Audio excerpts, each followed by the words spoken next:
time, the whole thing was shadowing us, right behind us, right on the side of us. You could kind of see the thing moving through the woods. All I can remember is flipping the light on, and I see this creature, and I knew in my heart, I knew in my mind, and the whole night, this isn't a man. And then this thing walks across the road, takes a turn towards us, and then leaps over a guardrail. Went to look forward, and there was a big black face.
Welcome to Squatch-D TV, exploring the Bigfoot mystery each week with your hosts, veteran researcher, author, and TV personality, the Squatch Detective, Steve Kulls, and from the Bigfoot Research Project of Kentucky, Chris Bennett.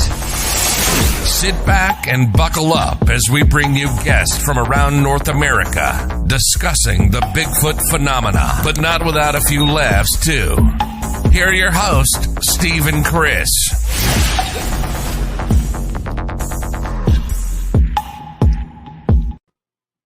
And good evening, cyberspace. Welcome to Squatch-D TV for today's date, December 26, 2021. I'm your host, your guide, the Squatch Detective, Steve Kulls, along with my co-host right down there, Mr. Chris Bennett. Hello, Chris. Hey, Steve, man. It's springtime in Kentucky. Here. I don't know. I didn't look at the temperatures today, but it felt like high 60s, maybe lower 70s. The day after Christmas. Well, Christmas Day was the same way. It was really nice. Not me. I can't believe it. You know, we had an ice storm yesterday. We had Oh, an ice man, storm today. weird. Freezing rain both days. Oh, no. Fun stuff, of course. Don't mention any weather to the guy down there, our guest today, Jay Birch from Bigfoot Barbecue. Yeah, we're 50 miles from home. We're staying with at least the week with our kids here in Vancouver, Washington. So we're snowed out at the house. So at the motorhome. We drove up there today and got the awning down and got my outdoor kitchen taken care of, and we put it into 4-wheel low and pulled out and made it back down here. We got over a foot up there, and it's still snowing like crazy. So Wow. here we just have a blanket here in the city. So it's definitely safer here. And a better internet connection. Anyhow, boy, let's do the roll call, Chris, tonight. A lot. Hey, guys. The chat is really hopping. It sure is. It's moving. Hey, guys. And let's see. We got SoCal Squatch, OT, OT. J Fritz, B Lynn. J B. Moving down. Nikki over at Harry Man Hoaxes and Hey, Nikki. Hoodwings. Bob Lemley, Jay Bachochin in the house. Hello, Jay. Hey, we found My Jay. Eyes is on. Bonsoir. Bonsoir. Grasshopper's in the house. Grasshopper. Leon from Bigfoot Okanagan is in the Hey, house. Leon. John Ayers. Hey, John. High Five Chaser in the house. Aaron Mollenkopf is in the house. Bigfoot Society. Aaron. The tall ones. Brent, hello. Bigfoot Society. Hey, Brent. David Parker. Lance Windsor. David. Arthur Watch is in the house. Lance? Who else? Arthur. Don Fuller. Hello, Don. What's a day without Don? And we got Sue LLC 1967. Welcome to the show. Sue, Brian McMahon. Welcome. Hello. And Right. let's see. Do we got anybody else that we missed? Mary Roller. Mary in the house. Hello, Hey, Mary. Mary. Uncle Bones too. Uncle Bones. And Angel Nolan in the house. Angel. We got quite the crew in Welcome. the chat tonight. Welcome one, welcome all. If it's the first Good to time see you guys. you're And on the girls. channel, please hit that subscribe. And folks, on your way out tonight, if you could just give us a thumbs up, leave us a comment later on. That all helps with our algorithm. So here we are. Couple of announcements we got going on. Chris, we got a lot going on with this channel. A lot. Where do I start? Oh man, I don't know. At the beginning. Well, a long time ago in hello, The galaxy Warren far, RCG. far away. Welcome. That mom's here too. A long time ago in the Batman, the Batmom. Hello. A long time ago in the fields of New Jersey. No, I'm not wrong. Well, let's just do a quick announcement that starting tomorrow morning at 9 a.m. Eastern, we are going to do a live stream, hopefully, for the whole week. And it's going to be the best of Squatch-D TV. It's called Bigfoot 24/7. We've picked out 6 of this year's best episodes, and we're just going to keep them rolling for the whole week. So if you missed them, check it out. And plus, we'll probably do an upload too this week as well. So you can always flip between the different things. So we got a lot of busy stuff going on. So Yes. I had a lot of questions when Steve announced that he was going to do the 24/7 show, and I was like, Steve, I'm not that tough, babe. I can't stay up 24/7. Can't handle it for 7 days, maybe 2 or 3 days, maybe. But after about the 4th day, man, I start getting sleepy. Yeah. So anyway, yep, you'll be able to catch a show, one of our replays on the show on the channel anytime. Hopefully, this all works. The software should be working well. And Lockbeard's in the house. Lockbeard. So what else? Well, why don't we show what we have planned for the next spring? This is going to be a lot of fun. So here it is.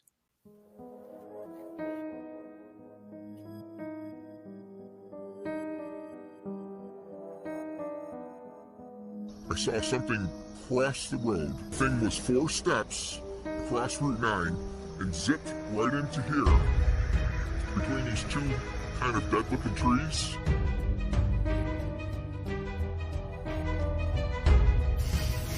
Hot spot. Where? To the left, directly in front of you. Yep, moving. Where'd it go? Oh no. What? Fuck. Oh my lord, you guys hear that? That was a tree knot. Okay. That was definitely a rock. We had just have a rock thrown at us.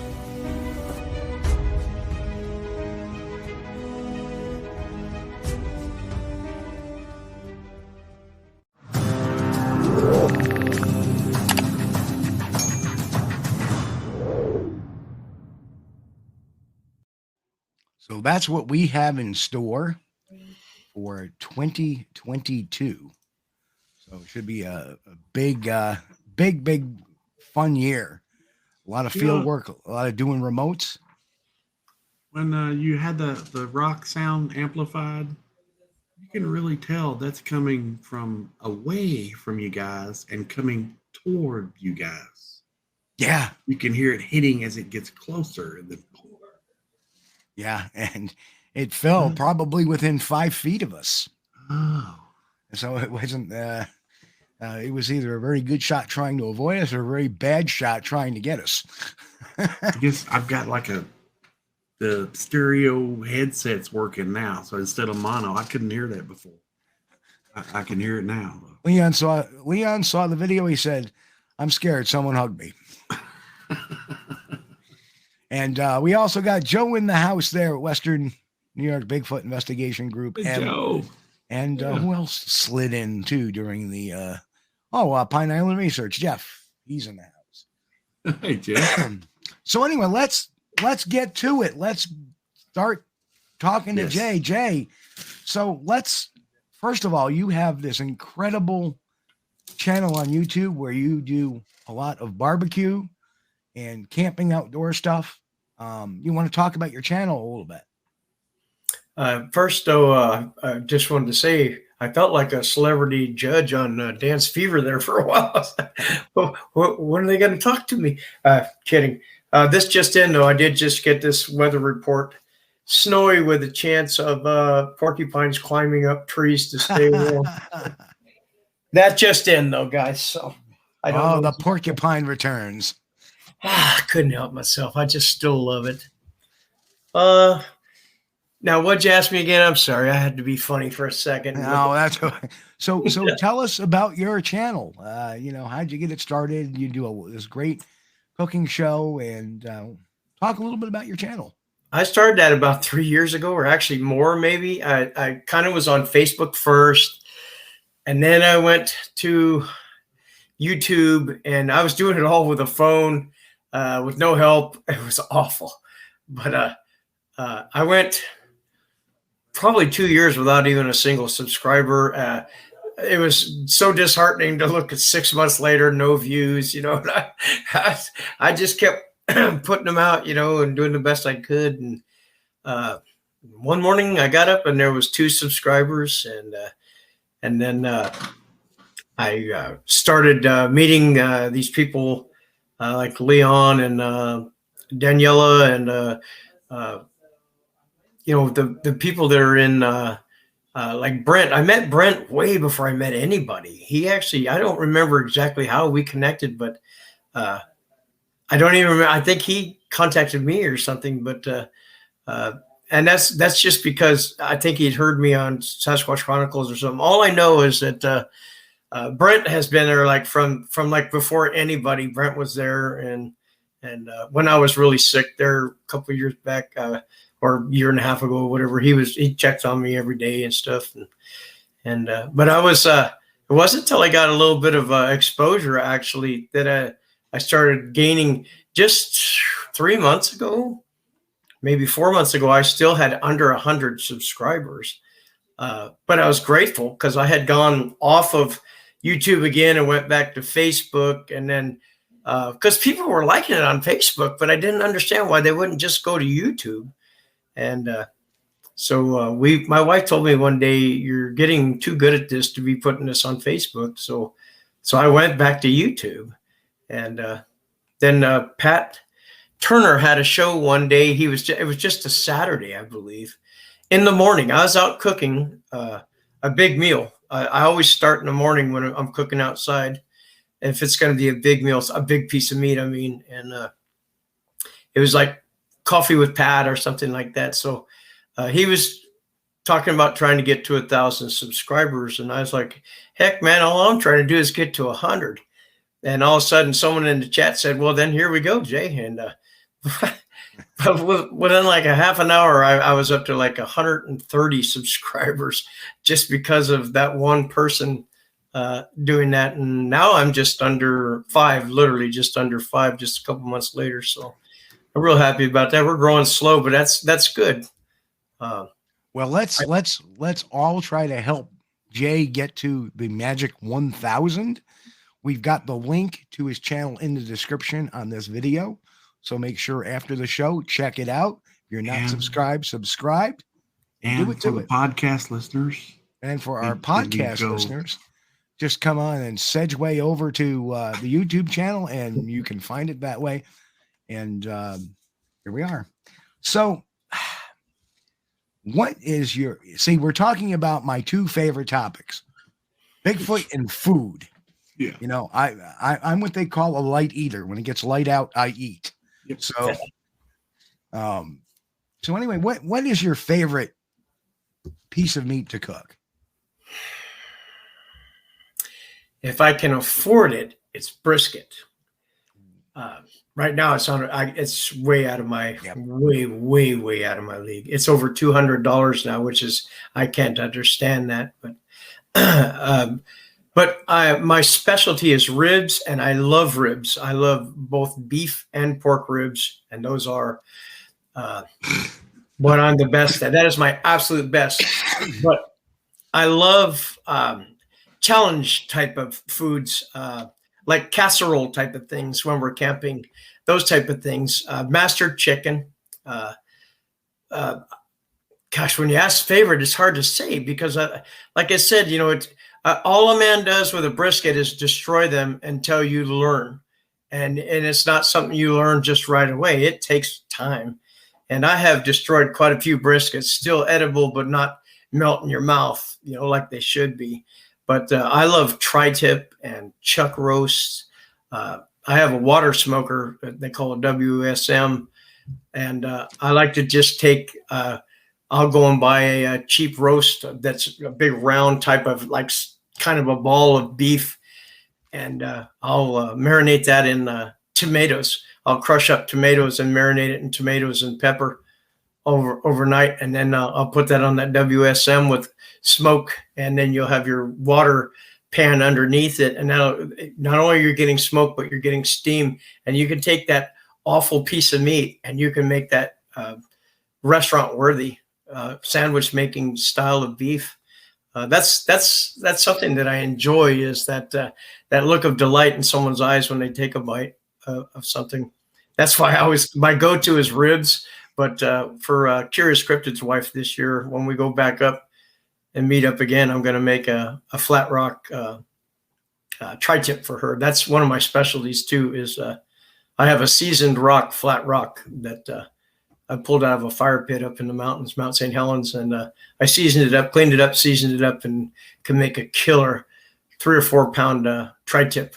And you just haven't lived till you've had one. It's unbelievable cooking it like that. I just raise it up above a little bit of the rocks, and then I'll put coals underneath it from the fire, and that rock, and literally the meat, when you lay it on that rock, sizzles, and it's unbelievable. It's funny how the price of meat can be so expensive, and yet the cattle farmers are not making anything. You can't afford. I can't afford buying beef right now. It's horrible. So my eyes has a question for Jay. Are you a dry rub or wet rub person? Dry rub, baby, all the way. If you want flavor and you want all that stuff, it's dry rub. Go dry rub. And I got there's a store in Minnesota, Brainerd, Minnesota, the Smokestack Barbecue Supply Store. My buddy Dakota Gregory works there, and they've been sending me stuff to use, and I've been using it. And oh man, don't be afraid to season your ribs, and make sure you take that on the back of your ribs where the bone side, this flat bone. You can just start that membrane and grab it with a paper towel and peel that thing all the way off.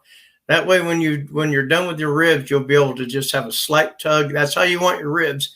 Now, my son makes pulled pork ribs.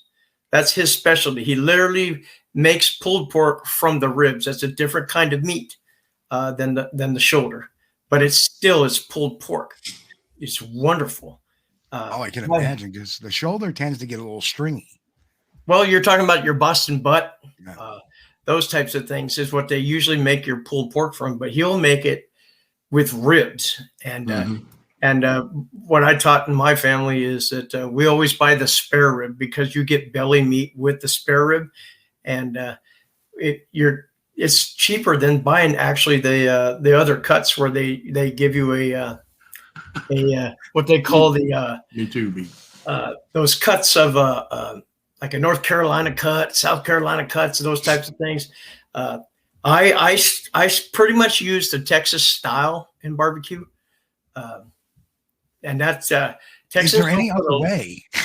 Well, they don't put a whole lot of anything on their barbecue. They let the meat and the smoke do the talking, and they'll pick the barbecue sauce special type of things. In Texas with beef, man, it's salt and pepper. So I use salt and pepper and garlic. And I'll use special other things with beef. But for good beef, it's just salt, pepper, and garlic, man. That's you're going to get a good barbecue. And another thing is, don't put your coals in there and then put your stuff right over the top of your coals. Put your coals way off to the side, and then put your meat where there's no coals as indirect heat. And I can cook anything on any barbecue. I've proven I can take a $10 barbecue that's a little dome thing about maybe 12 inches high, and I can do a 4-pound, 5-pound chicken on it, smoke it. I've done it. I just like to prove to people that you don't have to go out and buy the most expensive things to be successful barbecuing. Those guys in Texas and New Mexico, everyone, if you go to a barbecue cook-off, everyone has got their own sauce that they have made. So, and some of it you smell a little. And hello to Michael. Michael's out there. Hey, Mike. And what else? Leon just said he gained 27 pounds just listening to Jack. I wanted to join. Oh, I'm sorry I couldn't join you the other night. I was just barely getting my voice back. I pretty much lost it right at the tail end of my own show. And oh yeah. I had the same thing happen. It's not completely 1,000% yet, but they were having fun. I was watching them. They were having a blast. I was like, God dang it. That Molly, she is the funniest. She's so much fun, man. So I got to tell you, it's so true. Is that I've taken some cheap meats here and there, and if you flavor them right and you cook them slowly enough and in the proper way, it's pretty good. Not as good as the expensive meat, never is, but it can flavor that. I learned a long time ago that flavor is the way to go. In my base, and I want a critique here. My base I usually use on stuff is garlic, salt, pepper, and onion powder, and occasionally I'll throw in some Italian seasoning on that. That's generally my go-to rub, and then I add other stuff in there like brown sugar or cayenne pepper, depending on what kind of flavor I'm shooting for.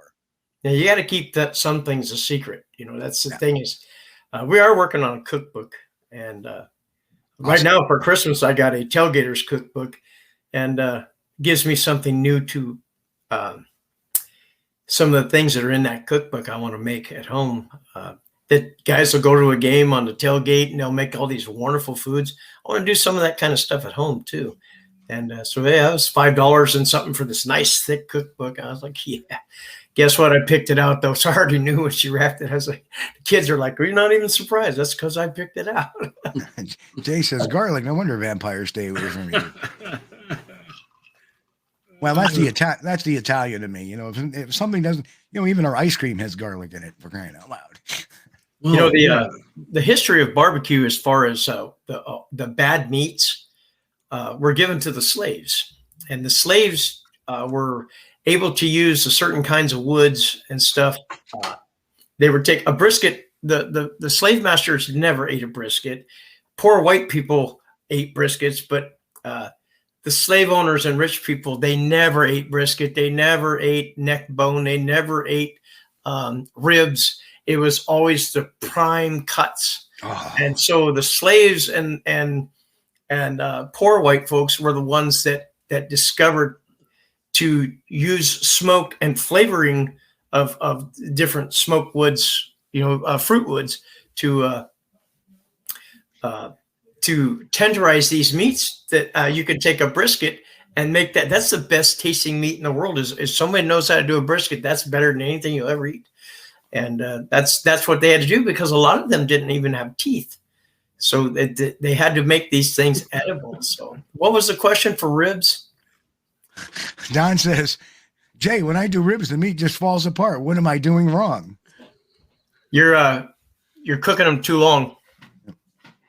That's honestly, if you cook them for 3 hours on about 270 degrees, smoke. Make sure they're being smoked for that 3 hours. Pull them off and dump some root beer on your aluminum foil or butcher's wrap. Lay your meat down, face down. Also add another layer of seasoning, maybe some honey. Lay your meat down, side down on that. Wrap it back up. Put it in there like that. Meat down. Do that for an hour.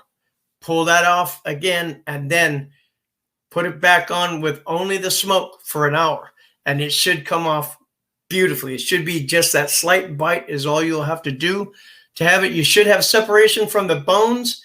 If you don't have separation from the bones, then it's not done enough. But if you have too much where you go to pick it up and the bones are falling off of it, then it's overdone. But it's still going to be good because you can make pulled pork out of it. That's it's still going to be good. I love pulled pork. Now I can't have it, but I love it. My eyes said I dehydrated a bunch of. Hey, watch your language. Shoshido peppers and lemons. Oh, Shoshido, I'm sorry. Pairing that with Brazilian hot peppers, creating my own rub. What's all about? Spicy is good. Yes. I learned this from being married to a Thai woman. Spicy is good. Well, we eat our onion rings. My wife makes great onion rings, and she makes a sriracha sauce. And we dip those onion rings in the sriracha sauce, and man, I just love it. I love it. You know, it's amazing. Where were we 20 years ago without sriracha? I know. Where were we? That makes a good barbecue sauce, too. You mix that in with a few things. It really does. Sure does. This is killing me. You know Talking what? about all the stuff I can't eat. The chat is popping alive today. Tactical, I'll go with Angus over Wagyu anytime because Wagyu is 50% fat, 50% meat. And I want to know that I'm eating beef. That's like eating a butter to me. I'm not going to say if someone offered me some Wagyu, of course I'm going to eat it, but I'm going to take the Angus over anything. Definitely take the Angus because I want that beef feeling, that beef texture in my mouth. Not that literally it's when you look at a steak of Wagyu, it's 50% fat, and it's all lined. That's how they raise that cattle, and that is good beef. I'm not a big fan of it. Plus, geez, got to be a millionaire to eat it. So, and can't get anything good. Brian and Chewy go hiking. They're in the house. And he said, "Damn, I just had a snack, came to watch you guys. Now I'm hungry again. Good thing I'm hiking tomorrow." Now, Joe said it. Molly loves sriracha. I don't care for it. I got to tell you a little secret. You talk about cheap meat. Sometimes I just want to cook a quick protein. So I like the can of corned beef hash. You put that in a frying pan, a little olive oil, let that fry up. But what I do is I add some sriracha to that. And you really don't get that sriracha flavor, but you get that garlic and the heat. And that really, really kicks it up a bit. So that's my little trick for corned beef. Or if you've got some of those little packets of hot taco sauce from Taco Bell, put them in there. Bison's good. I like bison too. David Parker's right. Bison is very good. Leaner, isn't it? Yeah, but it's bison is not. They're grass fed, so it's good meat. Bison's real good meat. I've done elk, I've done deer, I've done all kinds of. I did an elk brisket and it was bad. It was awful. You can't cook that the same way you do beef. I was stupid. I tried it. I should have done it a whole different way. Yeah, wild meats are hard to deal with. I know that. Only luck I had to do to them to get the wild flavor. It's the only thing and look, describe it. Steve over there says prime rib been cooking for 5 hours, just about to come out of the oven. Now I'll take prime rib any day. Okay. Now I didn't say anything. I just that's out of my price range, so I don't even talk about prime rib. Right? Oh man, that is so good. Prime rib. Sorry. Steve lives way over there on the west side. Dang it. Iron Dogger says, I smell barbecue. Is it coming from here? Yes, it is. And use harissa for okay. Venison ribs, rock. So yeah, there's a lot of, just you can tell this crew loves food. Oh yeah, well, Yeah. We have black-tailed deer here. The ribs are like the size of your finger. They're basically dog and chicken food. Yeah. Well, the same thing. The whitetail from Kentucky, there's not a lot of meat on their ribs. They have this really chewy tendon thing that's holding them together, and there's not much meat. And I'm a rib guy, like I said. Oh, yeah, I love ribs. But now they got some back straps there that tenderloin that, boy, you can't beat it. Well, I'll tell you, I bought last year around the holiday season. We have Fred Meyer's is one of our stores down here, and that's Walgreens actually. But Fred Meyer's was Fred Meyer's first, but they had the prime ribs. They had cut the roast out of it, and so they had the ribs, and those I got like 7 pounds for $40, 7 or 8 pounds, which was a good deal because it was just full of that meat. You know, they just took that roast out of it. And oh my God, those were some ribs. Oh God. Yeah, that's some ribs, boy. So now that we've talked for food for a half hour, I think it's time we talk a little bit about Bigfoot. Yeah. For a little while. So Jay, you know, I understand you had an incredible encounter. And no, I didn't. Or was it your No, I've never seen a Bigfoot. Oh, okay. No, I'm kidding you. That's you guys. Like, thanks. No, I don't know why you guys asked me on. I just barbecue. Thanks for scaring that shit. Let me start with my questions. Jay, is it true you live in the crater of Mount St. Helens? And if so, is it still hot there? Yeah, it is. No, I actually live at the base of the mountain. Yep. So look at the area, folks. The base of Mount St. Helens. Dude. It's a beautiful little town called Cougar. That was the red zone. That was the last you could go when the mountain blew. You could go no further than Cougar on the west or on the south side there. I drove through that area in 2000 and I still felt uncomfortable. I really did. Yeah. Because I saw the video of it, like everybody else in the world. I saw the video of the explosion when this thing erupted on TV. And then, in 2000, like driving, oh, wow. There used to be a mountain over there. You and I, Chris and I were youngins when that thing blew. Joe was probably in his 30s, but I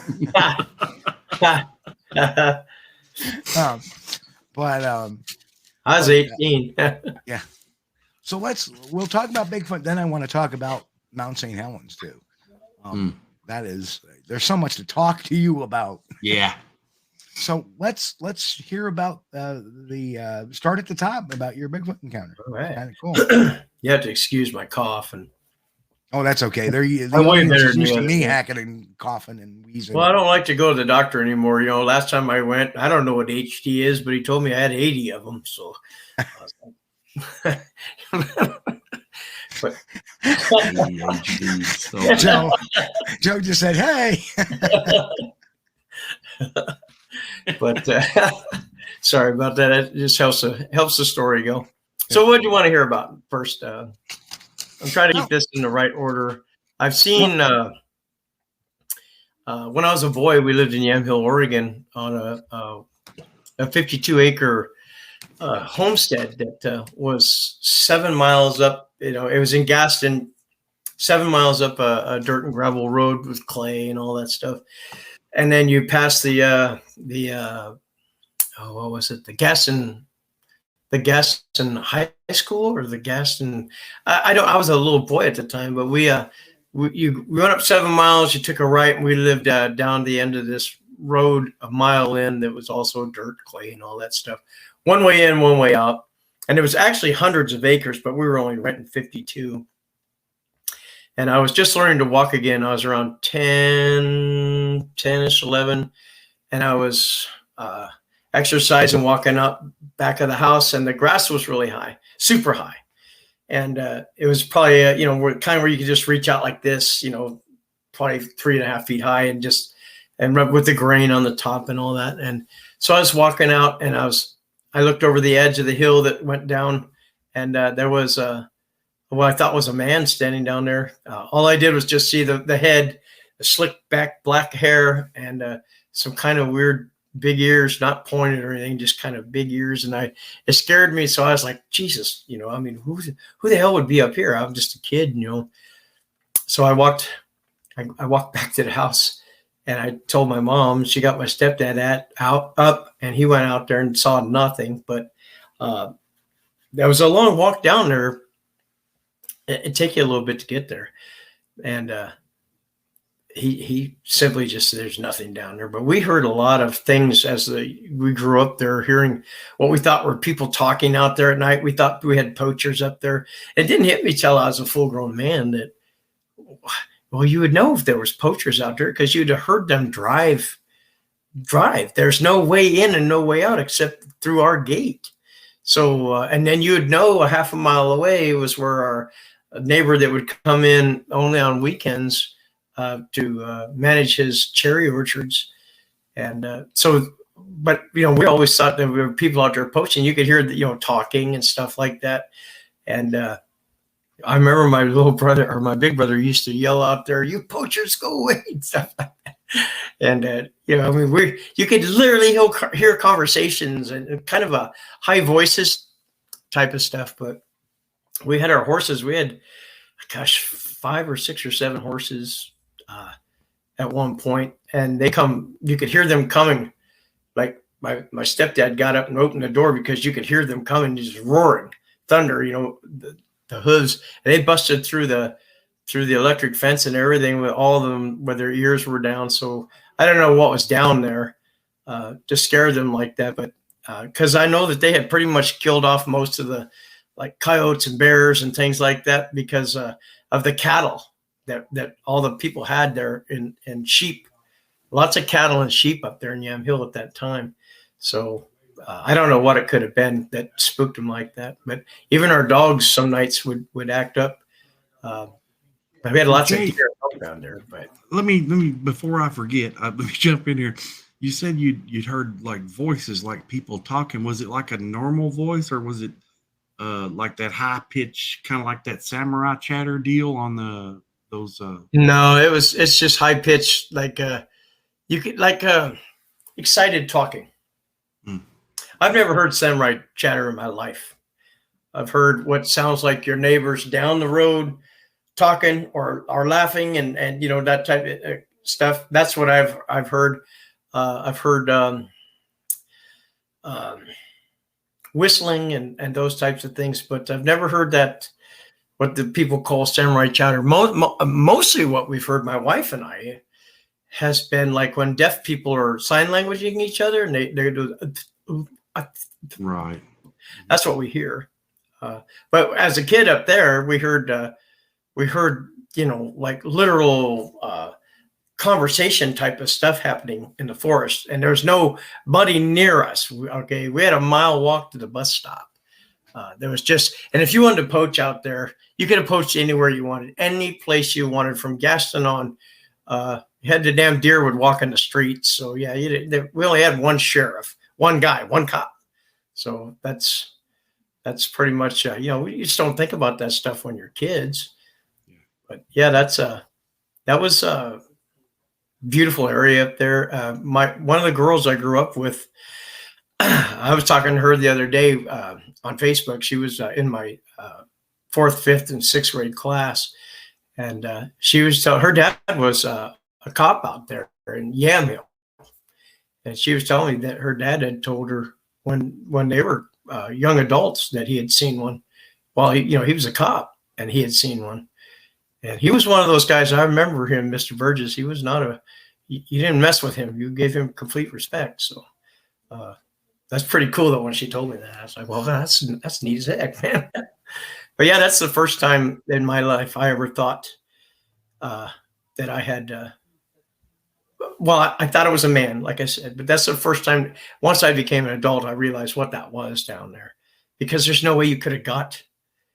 We would walk down through the forest to our grandma's. You'd have to walk about 2 miles down a mountain, literally through the forest. And then we'd come on somebody's private property, and then we'd have a 2-mile walk on a dirt road to get to my grandma's house to go swimming.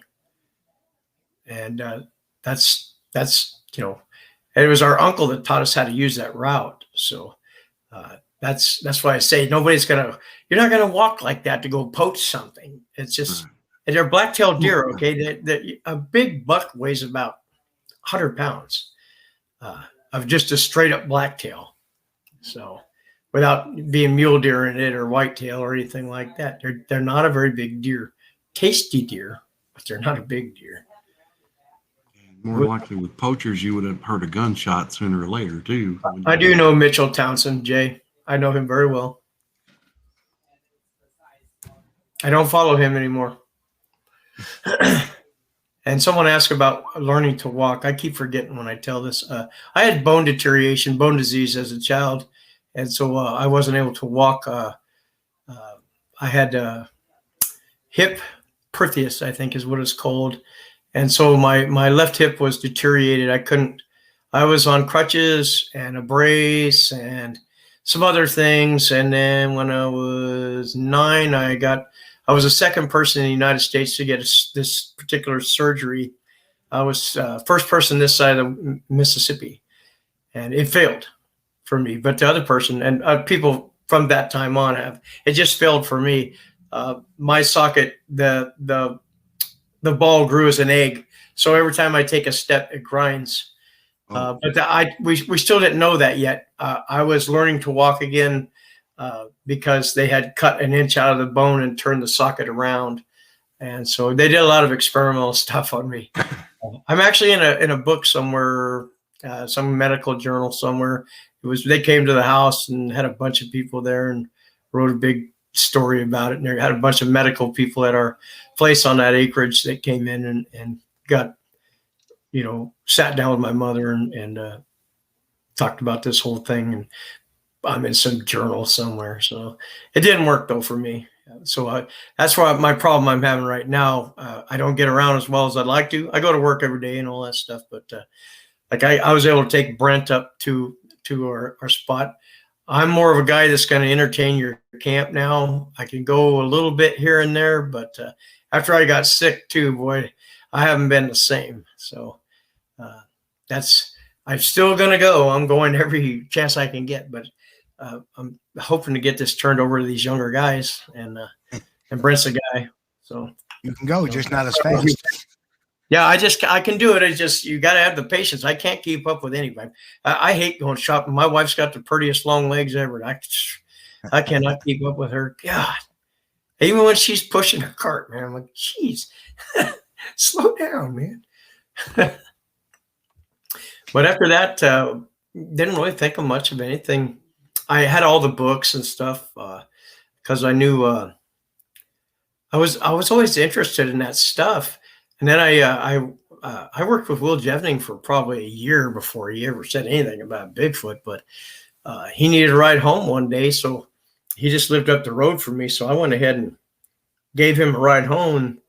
We stopped at my house to have a couple of beers, and then he starts telling me, he had a secret. Oh, don't tell anybody, and that he's a Bigfoot investigator. And I was like, sweet. So I went in, got my books and stuff, and of course he was, one of them Renee DeHenden kind of guys. That one's junk. That was junk. That one's junk. That one's junk. Everything is junk unless Renee DeHenden wrote it. And yeah, I don't fall for that. I will tell you though, if you want a fantastical, crazy story, get the Johnson Brothers book. That's the prelude to Ron Moorhead's first book. And that's I ended up couldn't read the whole thing. I was just like, I'd lay it down, and then a week later I'd pick it up and try to read some more, and I'd be like, lay it down, pick it up, and try to read. That is so fantastical. It's just like it's just too much for me. I can't, talking about all the spirits and all the other things, and then we're supposed to take that shit serious, I'm just like, I couldn't do it. But all the other books, I had Napier's book and all that stuff. But we hung out for a couple of years, never saw anything, never found a track, never did nothing. We went to a different place every weekend. And so I just like, I don't know. It just didn't work out. He's a real bossy guy anyway. I don't need. I got a boss at work. I don't need somebody to tell me on my days off what I'm going to do. So, so anyway, I don't know. My wife and I did a lot of camping. We split off with Jevning, and the very weekend we split off with him was the Labor Day, I believe it is, weekend, the last one of the year, summer. I mean, we went into a place called the Devil's Backbone, and there was we found going down this road, in the middle of this road, these tracks that were heading up. We didn't find any heading down. We found them heading up from the reservoir, and it said, it was, I'm on meds right now, guys. So, oh, that's okay. Take your time. If you need a drink, take a drink. Yeah. These tracks were like 4 or 5 inches, and they were 40 inches apart, heading up. And what made me nervous was I was just wondering, as we're looking at them, to see the toes clearly and all that stuff, was where the heck's the mother at? You know, I just had never seen anything like that, and enough weight at that small of a print to embed it in that gravelly, clayish type of stuff that's down there by the reservoir. And yeah, that freaked me out that weekend. But I was more. These were smaller prints, Jay. Yeah. Oh yeah, juvenile, like baby. A little bit squarer, like up toward the front, like under the toes, and then it came down. Seemed like that would make it easier to walk. That's the first thing that entered my mind. Was they got a lot more of a pad under their toes. Yeah. Well, at least for the little ones like that. That's all I can assume. I can't. I'm not an expert. All I know is they weren't any other kind of track that I would know of, because if a bear is only that big, and there's too many people in and around that area, for I would think that a bear would. It seems to me like the Sasquatch like being around people when they're camping. You know what I mean? Not like in sight or anything like that, but it seems to me that curiosity gets them. But in that particular area, the Devil's Backbone, there weren't anything like bears or anything like that. And there was plenty of opportunity in the clay part of it, for this thing went up the middle. So that just, I don't know, that's bugged me forever. And then to leave that kind of the depth, I mean, be able to leave a depth, because I was stomping in the ground. Back then, I was a fat bastard too. I was like 249 pounds or some shit like that. I was a big guy. And I was trying to stomp that in and everything. And I couldn't get just our print, just the boot print. So, well, Jay, you said these were coming up from the reservoir. Yeah. Do you think that it might have crossed somewhere there at the reservoir and come up on the bank on your side? I have no idea. Could have came even down off the upper embankment down. I don't know. I don't know. But we camped that whole weekend. Never saw anything else, or saw one deer out in there and everything. I even hunted that following hunting season, and never saw anything. But we do have wolverines on Mount St. Helens. Our dog's coon hunting. I was going to bring that up here in a little bit, because there's a question about wolverines. We do. They're not real plentiful, Sessa Mountain Blue, but they're there. I used to carry everywhere I went. I have a North American animal tracking book, and it just shows you the tracks of every known animal in North America. So me and my buddy, now this is several years later, we're coon hunting, and in the 90s, actually late 90s. And the dog, it's snowing and all that. Dogs get on something. So we can't get them to come back and all that. So we got out with the flashlights and all that, and we started looking, and they got on a wolverine. Because my buddy's going, I don't recognize that track. And I was like, I don't either. And he's like, get that book out. So I went out and got that book, and we went through it, and there it was. They were on a wolverine. They eventually came back. But that was kind of I was thinking he did not want them getting on a wolverine Wolverines aren't afraid of dogs. And so I was thinking that it was a cold track. You know what I mean? It was there already and long gone, because they were gone a good hour before they came back. So, but the next time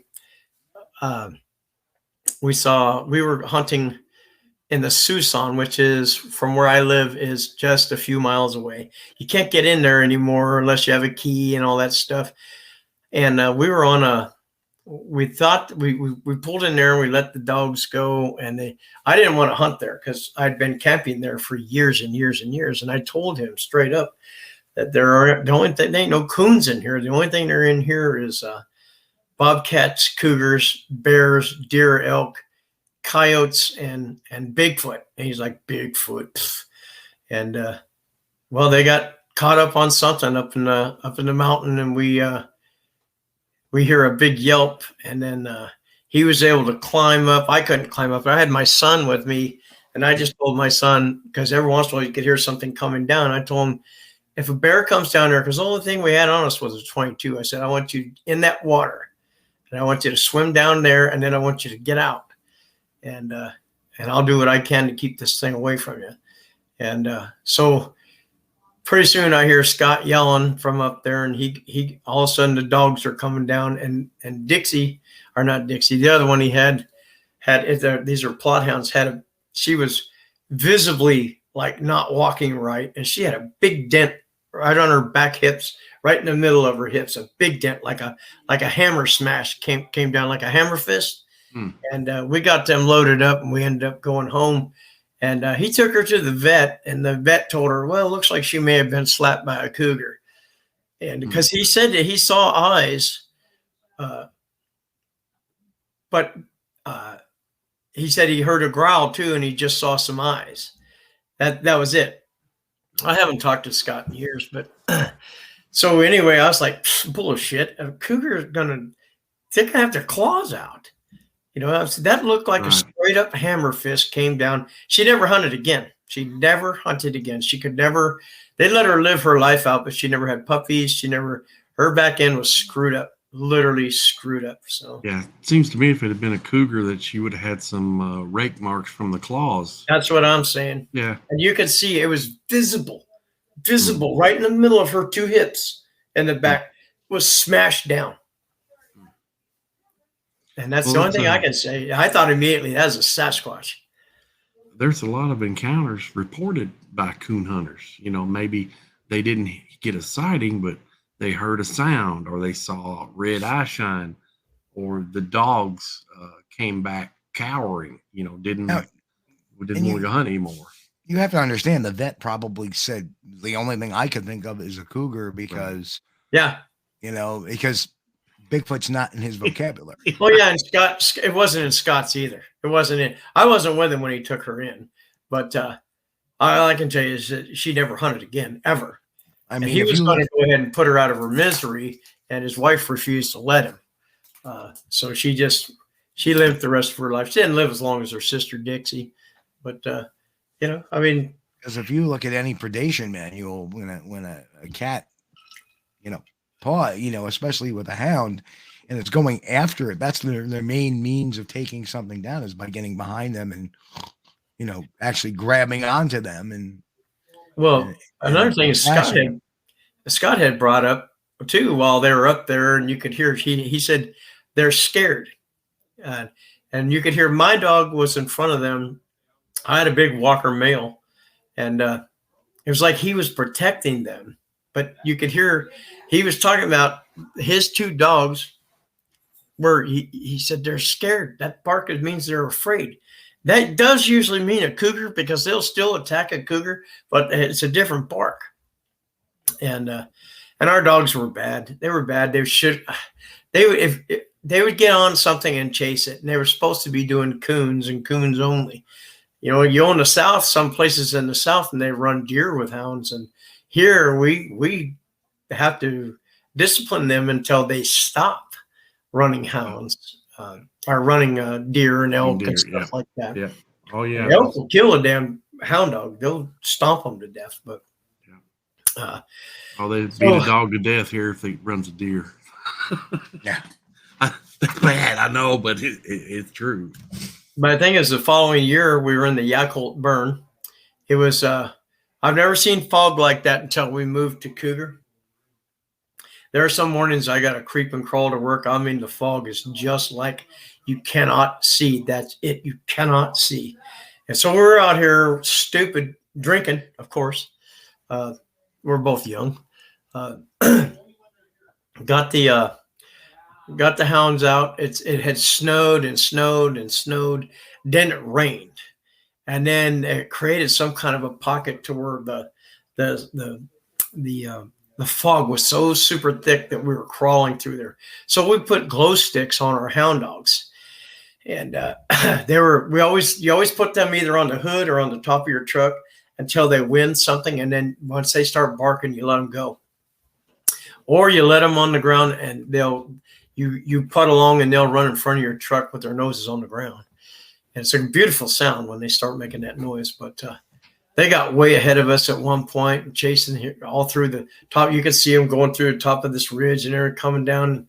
So we drove for several miles, and every once in a while we'd stop and listen, and we just kind of keep going slow. And then we come around a corner, and there they were, all three of them, because the other one didn't hunt anymore.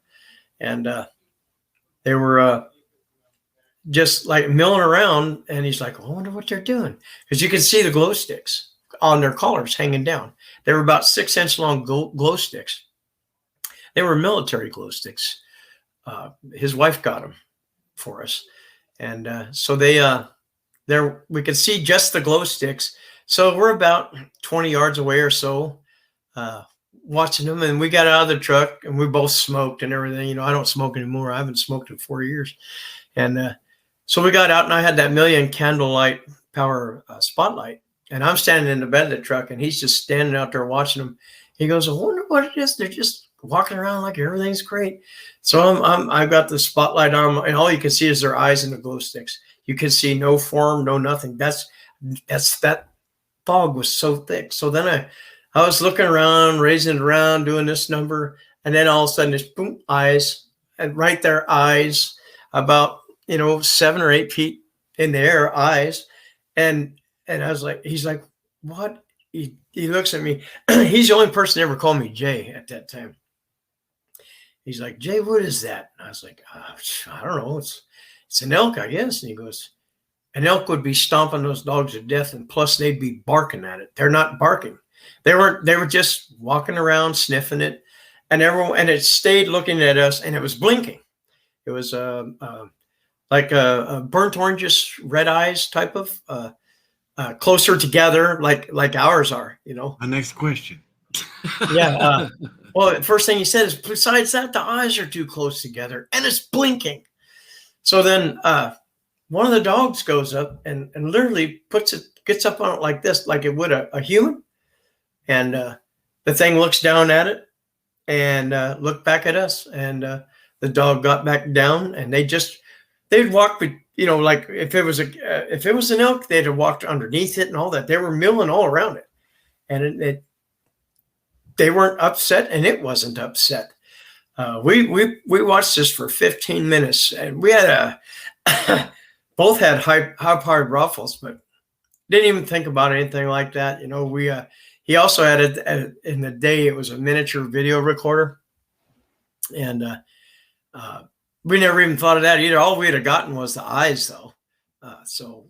But he kept asking me, is that a Sasquatch? Is that a Sasquatch?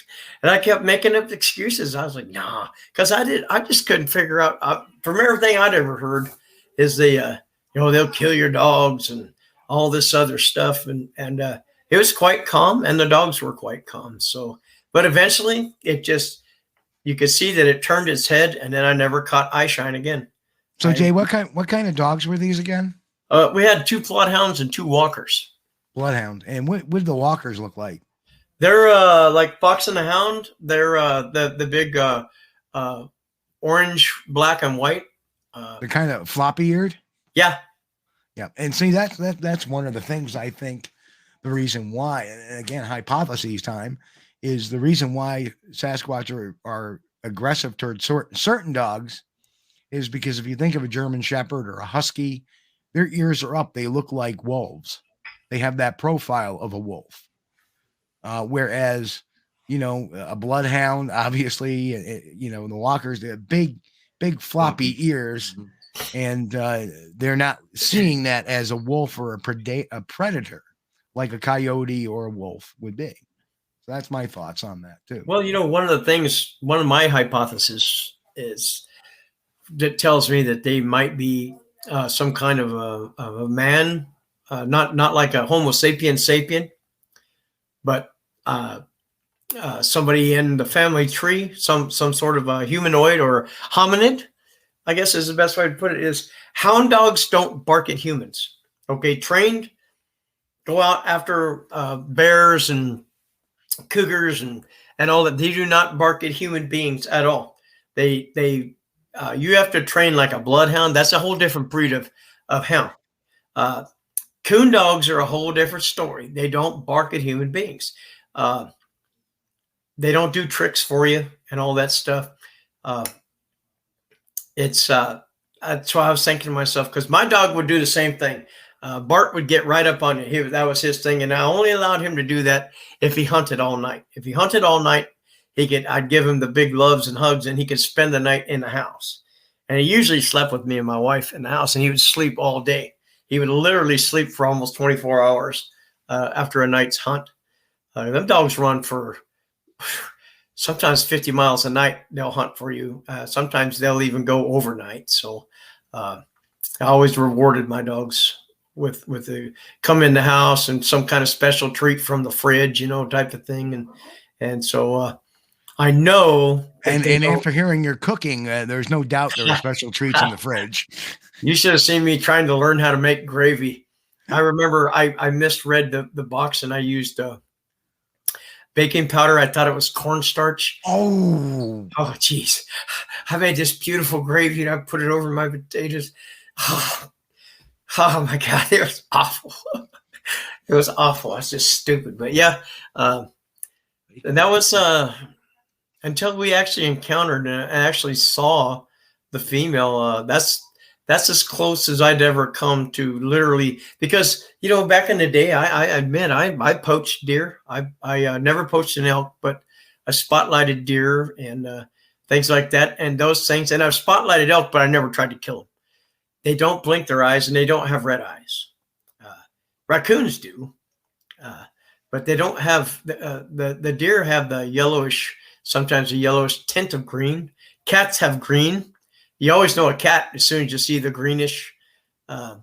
House cats, especially, you see that greenish. So that's how we were able to identify. One night we were able to get on some coons just because about a quarter mile out with a 1,000,000 power candlelight, we saw red eyes on the ground, and there was like 4 sets of them. And so we turned the dogs loose, and sure enough, we got them.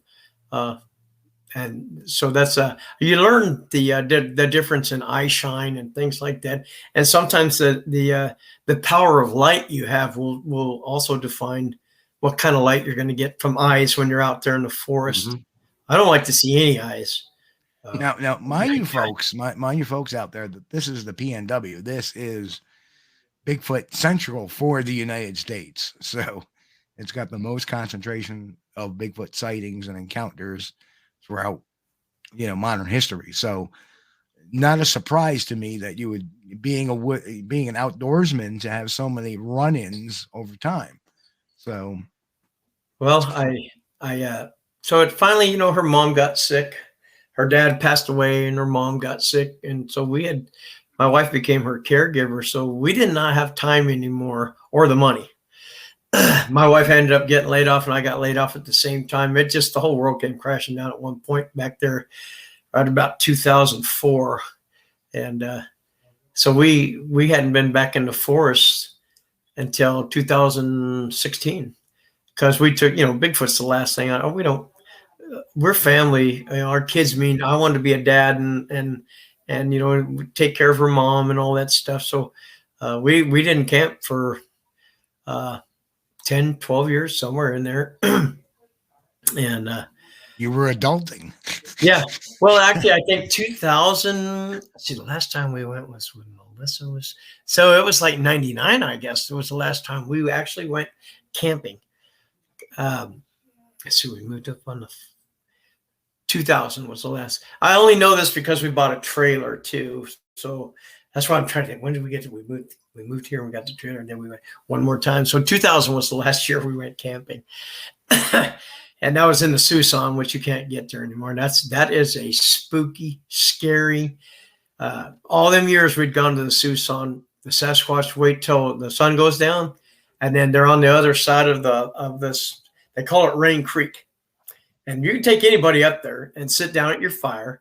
That's the one thing I didn't have a problem with. And then once it got nighttime, they'd start throwing big rocks into and all you'd hear is boom, boom, like that. And they'd do this for hours. And so one time we had my nephew up there, and he's Native American. And he tells me, he says, "Uncle," I said, "Yeah." He says, "Why don't you take that flashlight and go over there and see what they're doing?" I said, "Well, because they're doing just fine." I said, "They don't be over there." I was a young man back then, but I just back then, I thought they were apes, and and I was following that stream of, oh, they're your furry forest friend, and you got nothing to fear and all that. But that was definitely them throwing the rocks, and sometimes like just before the boys and I would be fishing, and if you turned your back and like we're all getting our stuff gathered up to head to camp, and all of a sudden you hear this kaboom, like that, you turn around and you're like, son of a bitch, where are you, man? That was fun times, but I wasn't afraid back then. Never had they never, as far as I know, came into our camp. But I know that my brother was telling me when Joshua was born, he's 31 or 32 now, my youngest son, that we had gone camping. We took our boys camping from the time they were, as quickly as we could do it. And so he was still a baby, breastfeeding. And my brother was in a separate tent, and he said he got up in the morning and there was something black shaped almost like a bear, but really small, just sitting outside your tent looking and listening, because Joshua had been cooing most of the night and everything. And I don't know, I don't know what that could have been. There was no tracks or anything, but he said it looked to him. He said he was peeing, and he just goes, "What the hell?" He looks and said it was the size of just a little bear sitting there, and didn't have a care in the world that my brother was out there peeing. So that's just, I don't bring that up a lot because it's just, I don't know what it could have been. We've seen a lot of things up there in the Susan. Heard a lot of noises and things throughout the years. So that's why I told my friend that when we went coon hunting up there, I told him there are no raccoons up here, man. I've been camping up here for 20 years. There ain't no damn raccoons up here. But he's one of them guys. He's from New York. Actually, Scott's from New York. And he told me one day when I was like, "Well, how the hell did you coon hunt in New York?" He said, "Jay, the worst rednecks, hillbillies in the world come from New York." He said, "You all think that that's just the city, New York." He's like, but yeah, he was a whitetail hunter. Yep. And it took him 5 years to get a black-tailed deer when he got here, because they don't act the same. You could practically step on a black-tail before they'll move. You step right on them, they're like, "Oh shit," scare the crap out of you. So, but yeah, I don't know what that was that night and all that, but I actually ran into a camper in there back when we were still young, and he's like, "How come you guys don't bring weapons up here when you're camping?" And I was like, "I don't see any need to." And he's like, "You're a fool." That's what he told me. He says, "You got a baby in there and you ain't got nothing. You're a fool. This is the Susan." So I don't know. Susan's got some kind of a reputation. Well, Mount St. Helens itself is Spirit Mountain, and it's not spirit meaning great place to go for spirituality. It's the mountain of evil spirits. So I love it. That's my home. I love Mount St. Helens. And right now with the snow, it's just incredibly beautiful. Gorgeous, in fact. Dangerous, but well, Jay, have you ever heard any vocalizations at night, like some sort of scream or something off in the distance or anything like that?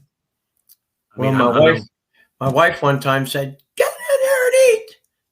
No, not from a Sasquatch.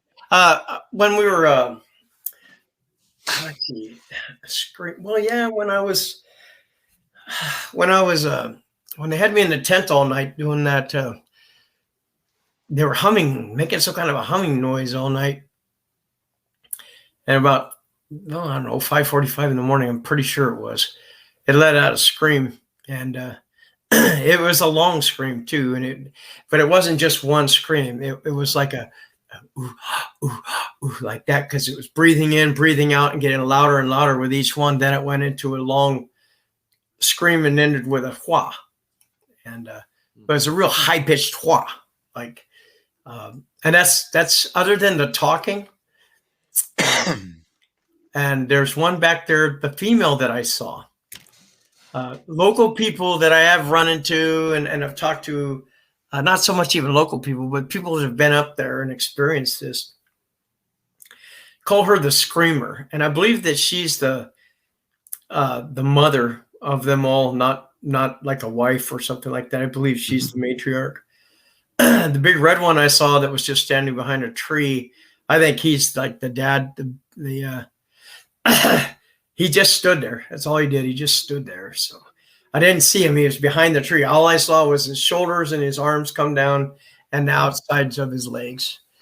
And I went and looked for wood because I was too scared to stand there any longer. It's serious though. I just didn't know what to do. It was a bad night. It was a real rough night for me.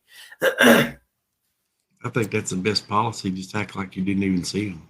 Don't even know. I did that when they were stomping and all that, and they were just like right on the other side of the creek. I just acted like nothing. I just put my head down immediately and tried to think of what I could do and not panic. Because my heart wanted to beat right out of my chest. I knew what it was. So I pulled out my revolver, and it was just a little pea shooting thing, a 32 Bulldog. And that's just a 32 Magnum, and it gives you the same power as a 38. Terrible gun, not for being outdoors. That's a man killer. And I held that up, and so it could be seen. And I laid it on the table next to me, and then I held out my knife, my big Bowie knife. Did the same, and I thought that would help, but it didn't. They came back, so I moved over to our tent, which was quite a ways away, and sat there for a bit. And I decided, well, things have calmed down, it seems like. So I went back over there, and they started taking steps and stuff. So I just decided, screw it. I had no way in or no way out. I could walk out if I wanted to, but I would have, that'd have been pretty vulnerable. The only people that were there, it was a holiday weekend, but it was Thursday. It wasn't Friday. It was Thursday. Our company let us out early because we had a lack of work. So, sure. But in the higher camps, there were people higher than us. There were people. The earlier you go, the best you're going to do for camps. And so we were in this one for the first time. And so there was nobody that could help me anywhere. So I just decided to build the fire up as high as I could, and which was at a dangerous level. But altogether, I put 7 bundles of wood on it. And each bundle had like 5.5 pieces, or, you always have that one in the middle that's half the size of all the rest when they bundle it up. And I had 7 of those on the fire. A lot of energy coming off that fire, and it was tall too. That's when I learned that they're not afraid of fire. It didn't bug them a bit. So I just stayed in the tent and took the lantern over there. Well, I sat there until almost dark and put the lantern, turned the lantern on. There was only half a thing of lantern fuel because we hadn't camped in so long.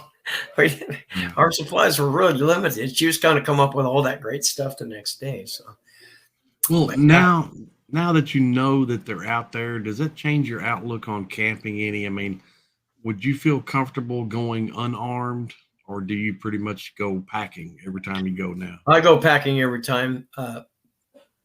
I just think you'd be a fool not to. And I don't, they were pretty aggressive that weekend, but I know also that they had a child with them. And if they wanted to hurt me, they could have.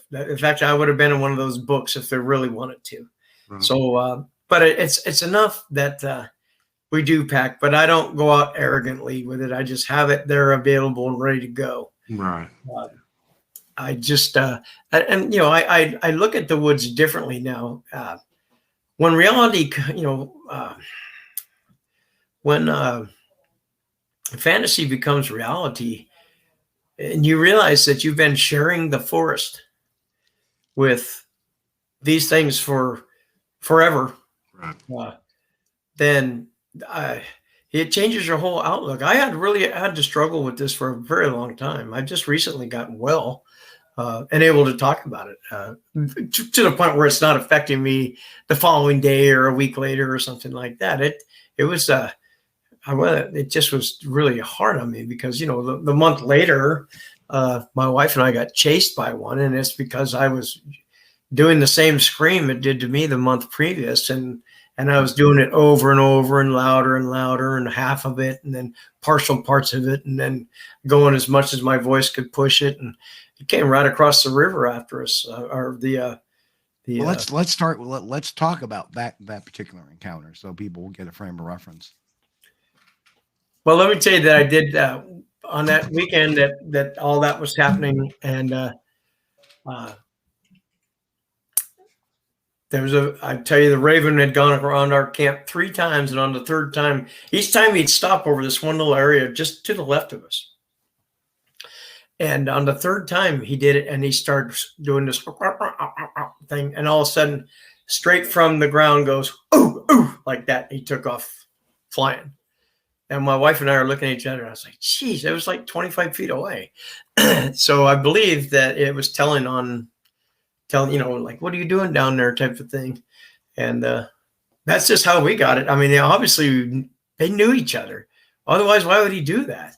The raven, I mean. But and then I saw the female later that day while I was standing there peeing.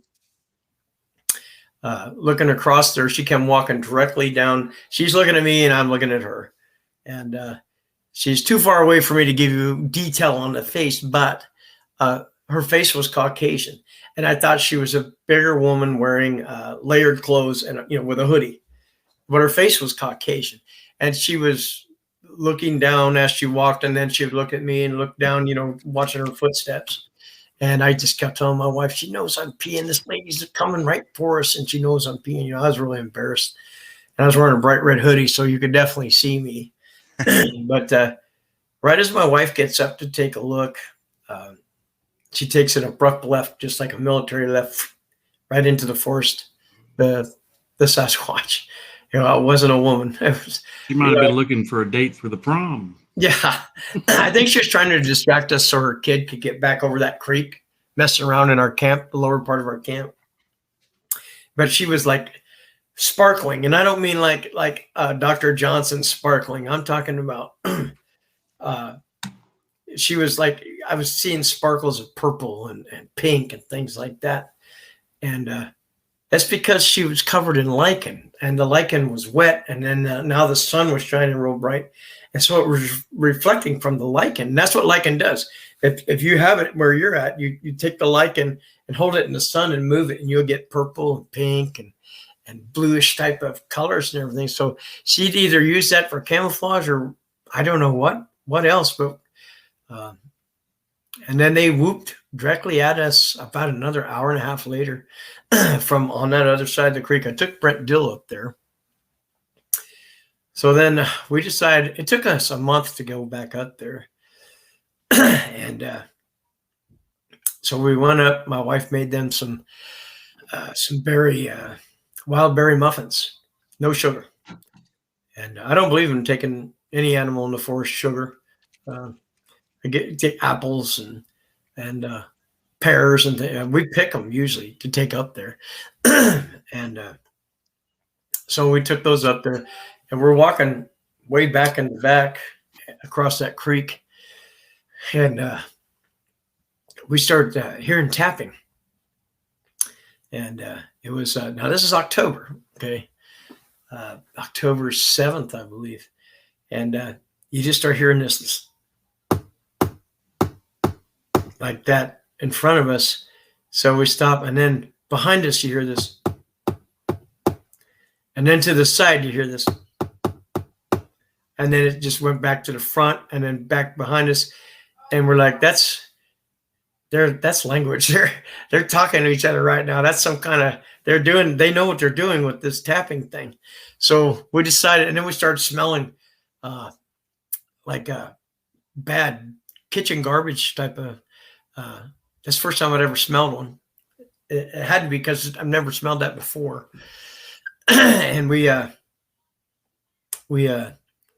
decided to head back to camp. We didn't want to. It started getting eerie as heck out there. So we walked back to camp and we brought chicken dinner. Stopped at Safeway on the way up, bought some chicken and some beers and some pop. And so we're sitting there eating, and I decided I'm going to start doing them calls. It's just before dark. I mean, literally just before dark. And I started imitating that call. And on about the 5th time, when I really let it go, I hear this crash. And I just turned to my wife and I said, "Did you?" And as I got "did you" out, the rest of it came through as I was trying to say, "Hear that." And she was up. She had her legs all with a blanket, in the chair with the fire and all that, and enjoying a piece of chicken. And we were racing to the car, and she dropped the keys. Oh, geez. Right now, well, right outside the door. Okay, we're not gonna make more of this than it is. But she made this little voice thing that I thought he had her, and that's what bugged me for all them years. I'd get to that point and I'd be like, but yeah, I'm better now. I know how to do this. So, but yeah, I'm on my side of the car. She's on the driver. But poor baby was, wrapped in that blanket. It's all wrapped around her legs. Her head is inside her chair. She has a huge lawn chair with a pocket. Well, that's where the keys were. And so we get in the car, and we're both just breathing heavy and everything. And I said, "You gonna start this son of a bitch?" That was my exact word.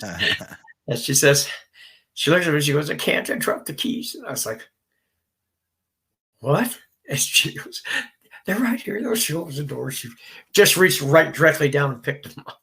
But I was like, so she starts the car, and we're looking, and I had this, it's like a GoPro, but it's a knockoff of some kind. It's tubular shape. You can go underwater with it and everything. Cascade Bigfoot used to carry one on the side of his. It's a tubular shaped thing. But I didn't know it was upside down. I didn't know that you would work that kind of shit. So I've got it out looking like this and everything, while I'm in the car.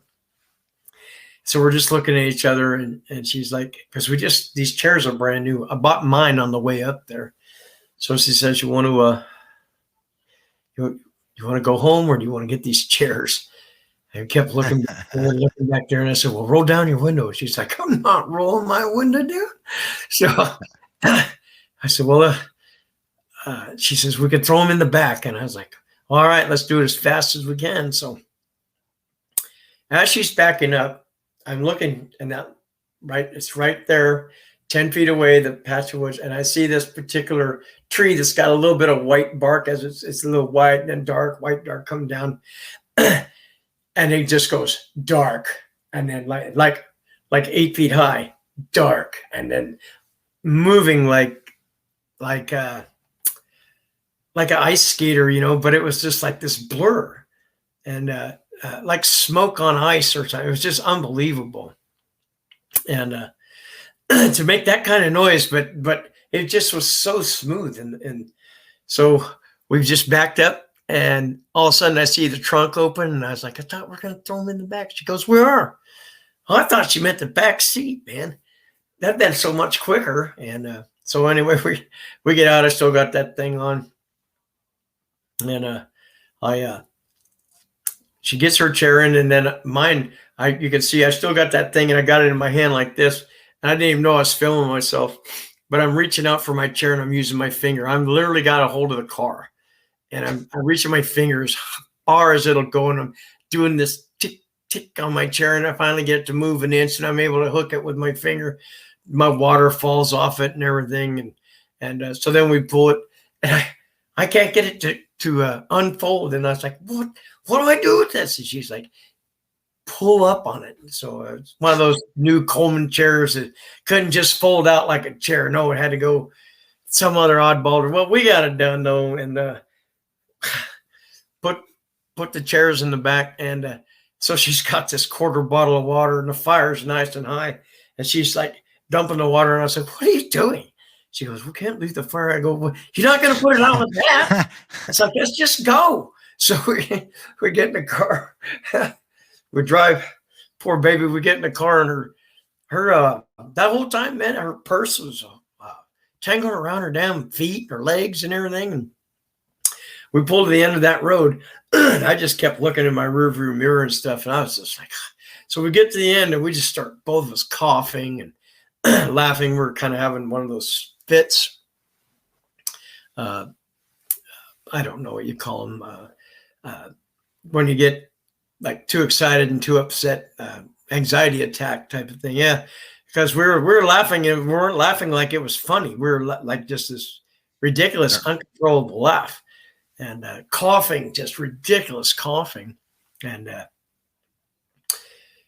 we're just like, we sat there for a minute at the end of that before we got on the main road, and we're just kept back and forth through each other, just going, oh my God, just I can't believe this. But we ended up. I said, let's just go home. And it was got 50 miles home. And it was a dark ride. It's funny as we were trying to figure out how are we going to talk about this. You know, it was weird. We talked about this. You know, it's funny to this day. It's 5 years later. We talk about it. It's part of our conversation at least 2 or 3 times a week, and sometimes every day. Still trying to put it together. And, you know, still learning from what happened to us and everything. But yeah, it's hard. You know, what we came out of that with was no place to go, you know, nobody to talk to, nobody showed it, nobody cared, you know. So I sent Cliff Brockman an email. I sent Dr. Melderman an email. I never heard back from them at all, but I sent my wife found a episode of Sasquatch Chronicles on YouTube. He was being pirated pretty heavy at that time. So I told her, I said, you know, I think I'm going to give this guy a shout and see if he can help us. And well, he actually called me back the next day, and I did his show, but I did his show. It doesn't sound like me or nothing. I was in a bad state. I dropped my coffee multiple times. Anytime I heard a noise, I was really on pins and needles for a long time. It was very shocking. Even I couldn't go in.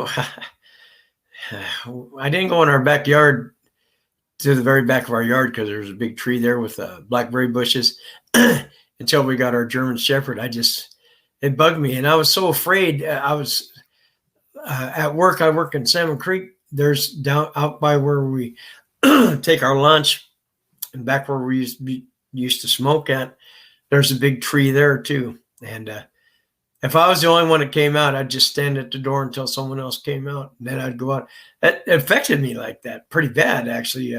I forget about that sometimes. I don't always talk about it, but there was just, you know, a few people listened and were astounded, but most of the people didn't.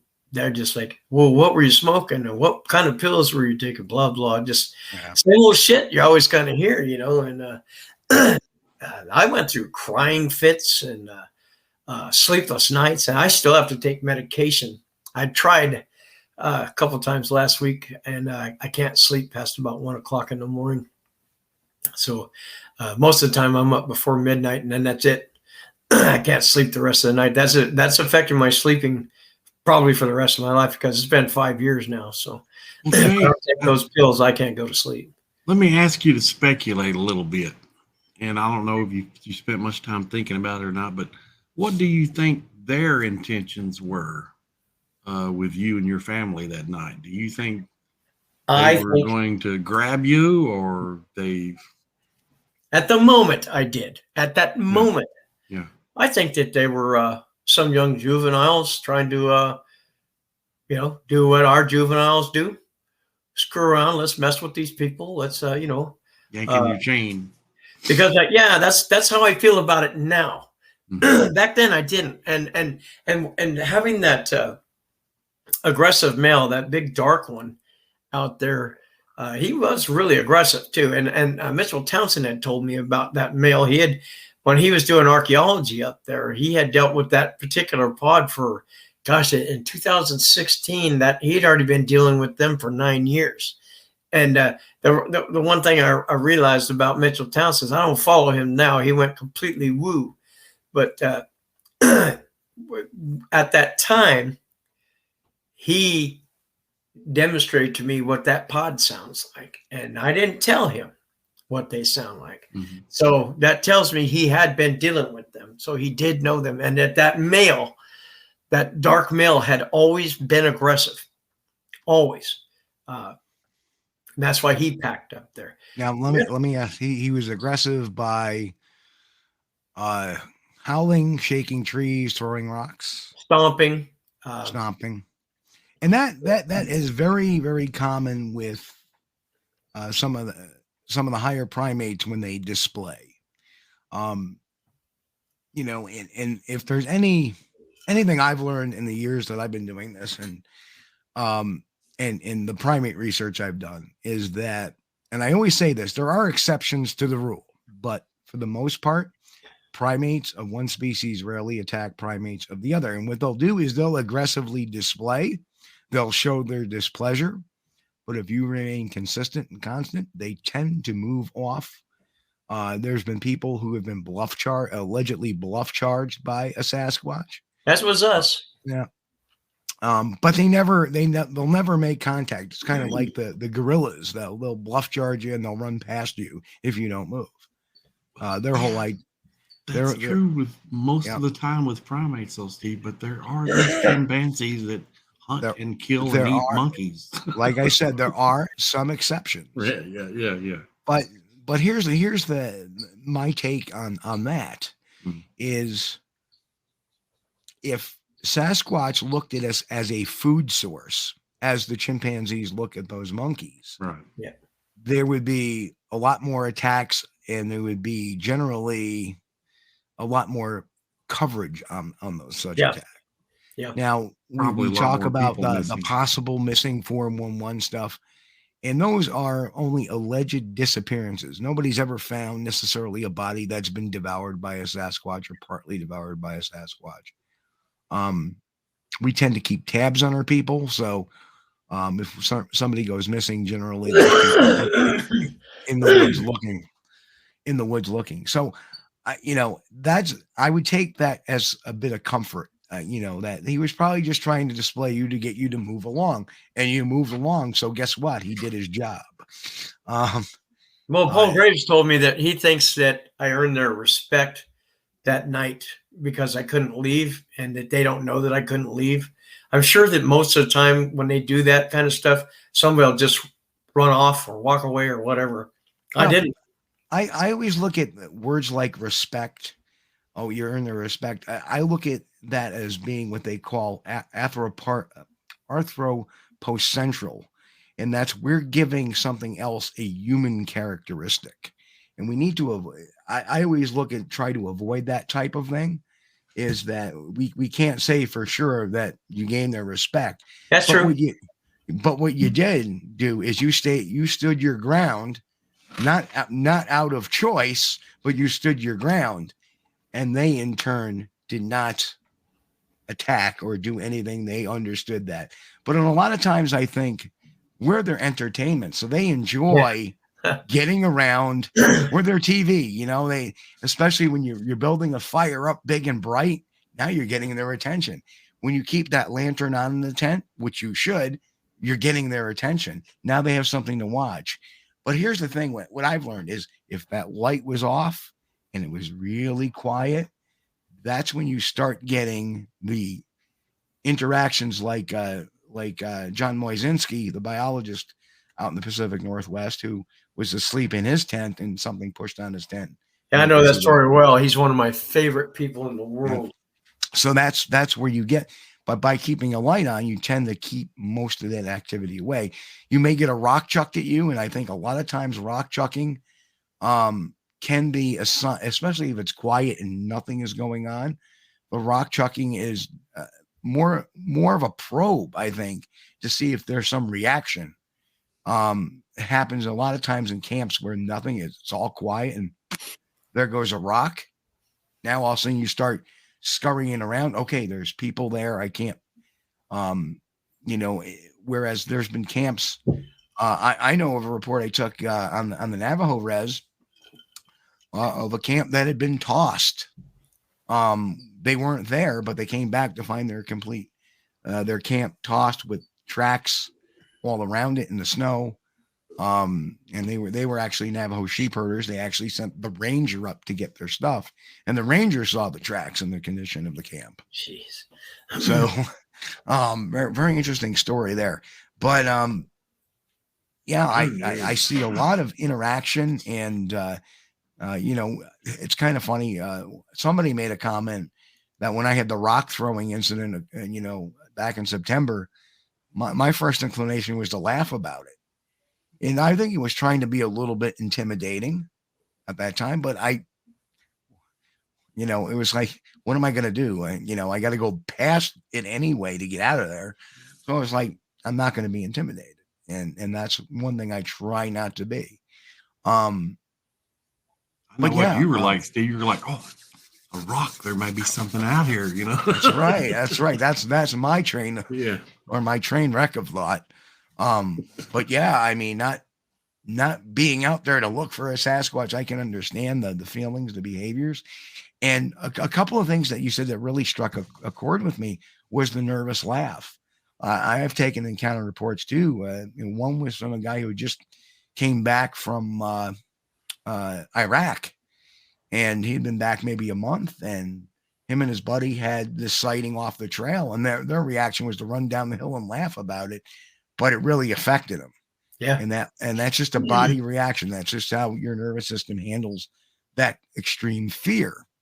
And there's no doubt that in a lot of people, because it's, such an unknown, it elicits the fear, the fear response. You have to have some sort of emotional release. The other thing I want to make mention was, you said you were, laughing, but there was a lot of coughing. Yeah. Right. And that was as you were leaving the area and your adrenaline was starting to dwindle down. What happens is epinephrine naturally releases when we have fear. So believe it or not, in an asthmatic patient, the drug of last resort to break the asthmatic attack is epinephrine. So what you were experiencing was that drawdown of that epinephrine in your system, which can cause you to cough. Because now we were too. Because what it does is it creates a histamine. And that's why what happens is when epinephrine dumps in the body, it makes you breathe easier. It makes you, it sends all of that chemical, sends that, it tools up your system. But when it has to do with breathing, especially, it opens up your alveoli in your lungs to breathe the maximum capacity. Then when you have that dump, that's when you start getting that cough. Very familiar to me, very familiar. I sometimes when I make an arrest that's kind of touchy and I got to wrestle them around a bit, when I'm done with it, I have that cough, and not the smoker's cough, but the cough, because it's just the histamines getting out of my system. It was probably 3 years before we tent camped again. We camped in, we camped in a Jeep. We camped in a Toyota 4Runner. We camped in, I can't remember the little gold thing I had. It was a gold colored. It was a something that Mitsubishi made. We camped in that. Then we had a tent trailer. We camped in that. And, then we graduated back into tents because I'm comfortable enough now to know that they're smarter than to they start killing us, then there's going to be problems. I mean, honestly, I feel that. I think they're smart enough to know that.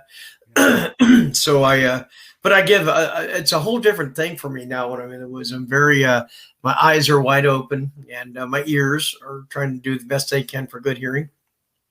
And I try to just have fun. Now we don't even try. We just have fun, play music and all that. I think that's important. Go out there and get your stuff out during the daytime, and then just use your camp as what you're supposed to use it for. Camp.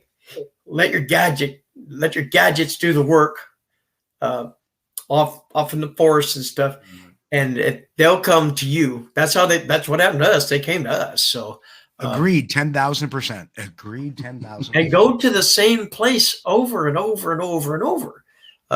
That's what we continually go on that 5-mile stretch, mostly to that camp. But if we can't get that one, we go up to, as long as that ridge is there. And we did get with my buddy Grant, his daughter last year, 14 years old. She was whooping in her girl voice and getting whoops back immediately in the same style of voice, young voice. And it was, of course, she couldn't sleep the rest of the night, kept her dad up all night. But yeah, she was interacting from that ridge and down into this camp, and she was whooping, and she'd get a whoop back immediately. So that was pretty cool. I don't know if I would feel comfortable researching an area where I felt threatened in. I've never felt threatened. I've been scared, but that was just natural fear. Okay, something not supposed to be there. There it is. Yeah, I'm scared as all. I'm not. I don't feel threatened. But the girl, once she got all that success, she was so excited. Then her imagination took control. She's a sweetheart, boy. But yeah, that was cool. And then we had an adult voice whoop when it was just me and Grant up. My wife was in bed and his girls were in bed. It was just me, him, and the German Shepherd. And a nice big whoop came out, big adult male. I would have to assume.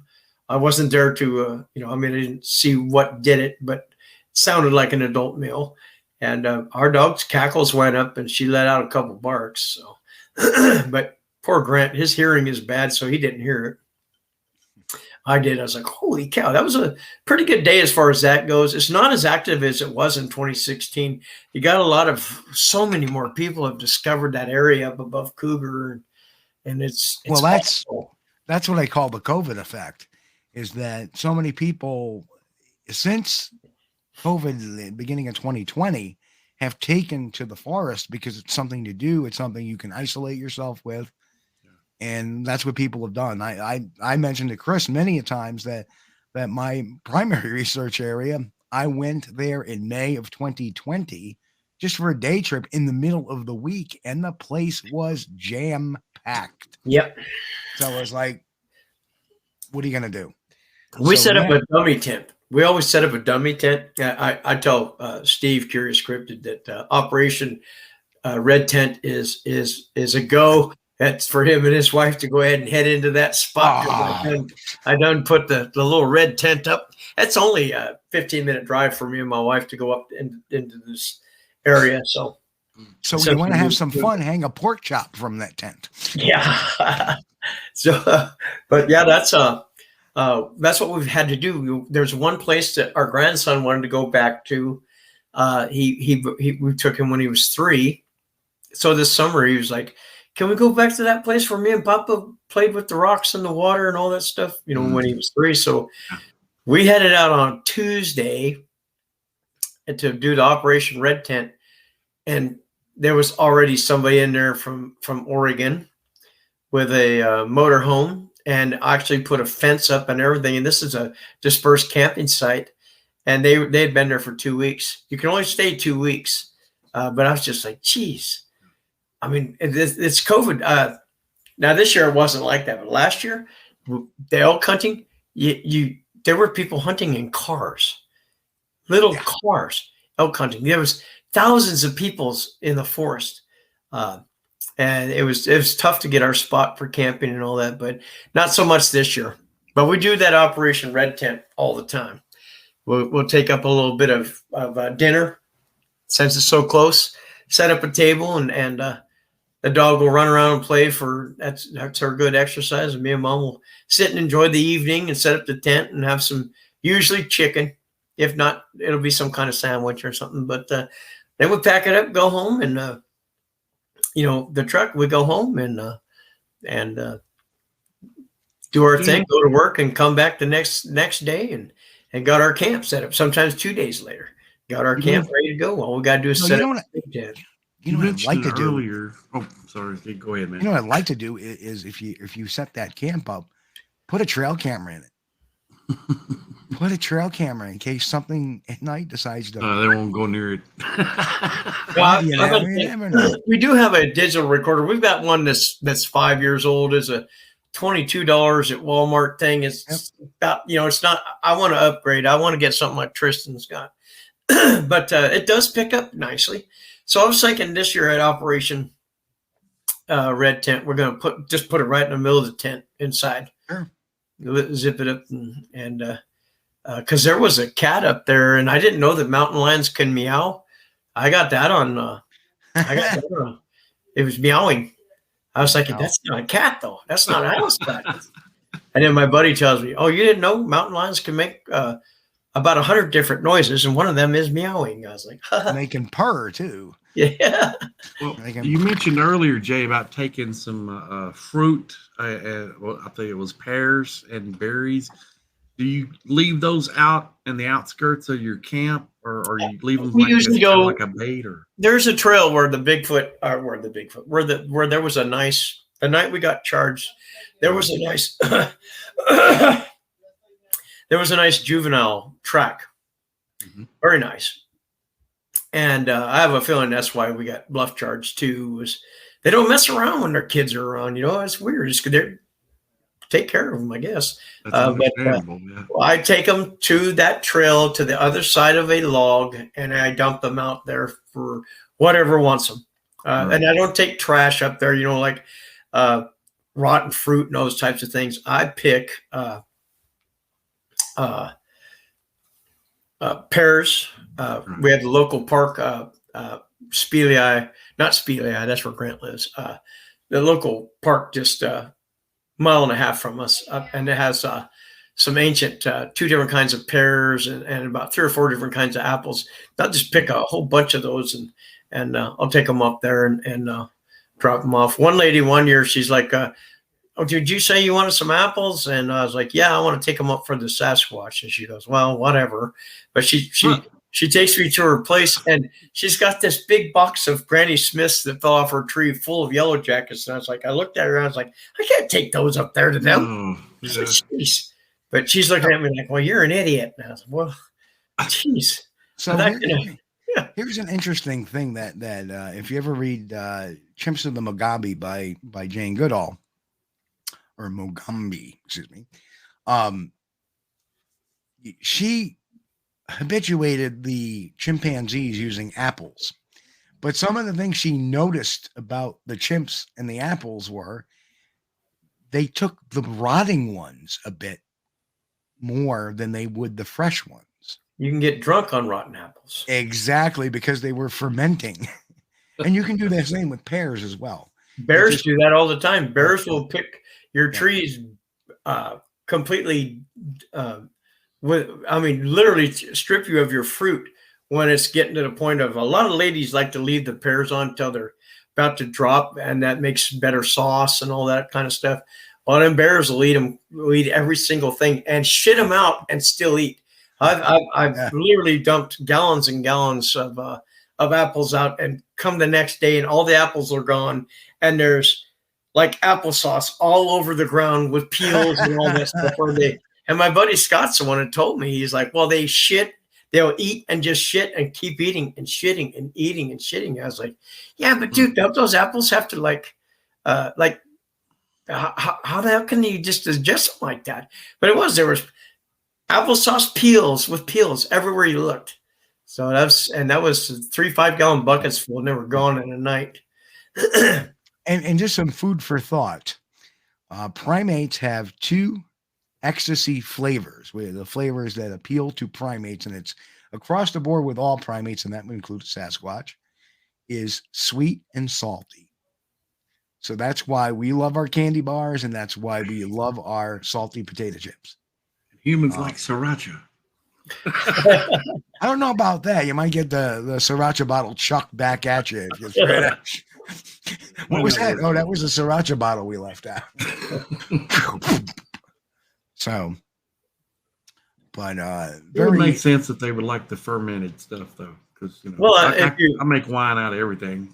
if you've ever read the Alaskan bear tales, they talk about they had to go out and some work crews had to go out and a train had derailed full of corn, and the corn, thousands of pounds of corn spilled out and had begun to ferment before they could get up there.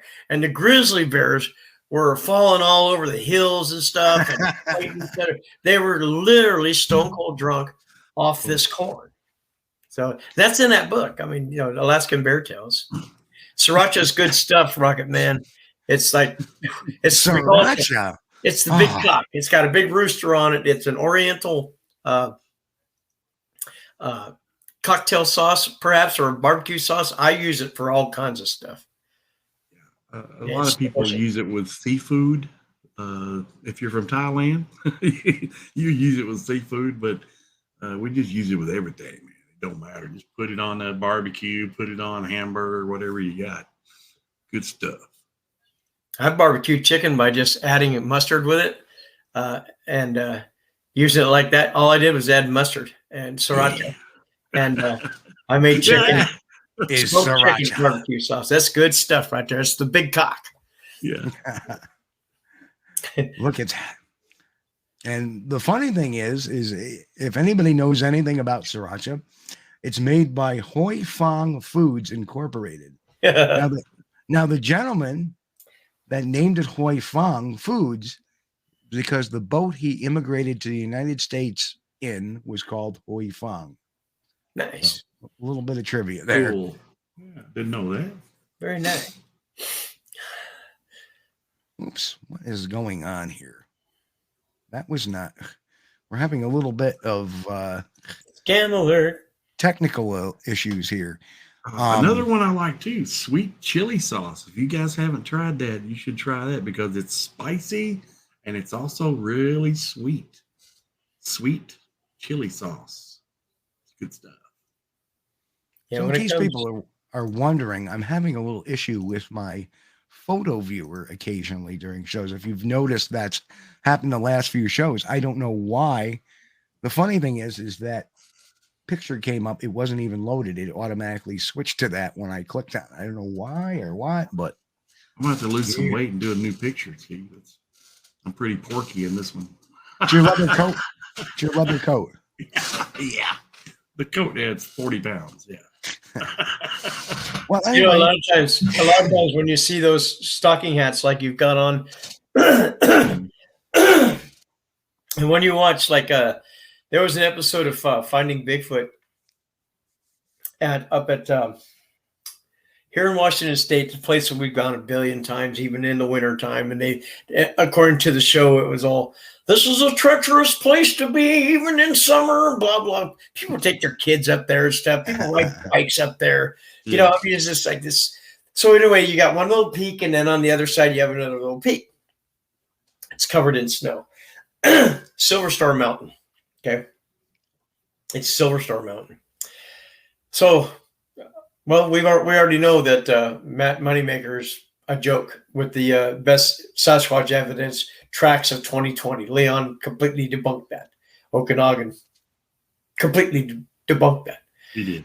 So here you watch this episode, and you got Brockman and all those guys. Oh, that's definitely a Squatch over there. You can see how the brow and all that. All these guys are dressed up like Chris there with backpacks.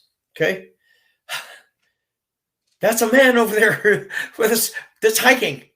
Somebody takes a picture. Oh, yeah, that's definitely a Squatch. And the reason why is I trust this guy. I don't care who you trust. You know, I mean, to me, I'm just looking at that going, this is what you guys are trying to sell us as evidence. And we're supposed to be following you and believing you and all that. And Cliff is so jaded that he's not even worth talking to. He's a nice guy, but he's so jaded that he literally walked away from me when I was telling him my story here just a couple of months ago.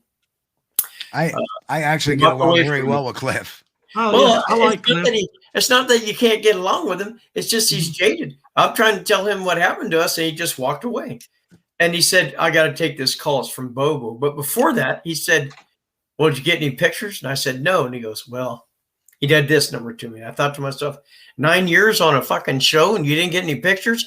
Well, you know, I mean, that's what I say. He's jaded as hell. He just doesn't want to hear stories and things like that.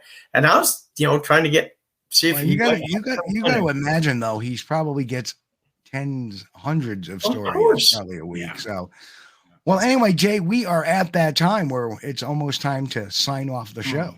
Yeah. So we're not, we just don't. That's right. Rapper's right. Rapper's right. Stories aren't evidence. Yep.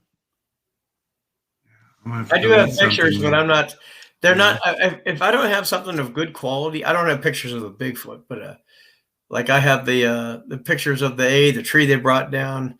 I have pictures of the juvenile print I had a Motorola 5 phone when I took that picture that day, and of that print, and it's just so hard to see. It's in the ash, and with some sand mixed and all that other stuff with it. So, but yeah, it's hard as hell to literally get as far as evidence goes. I can sympathize with you about trying to get a good picture of a print.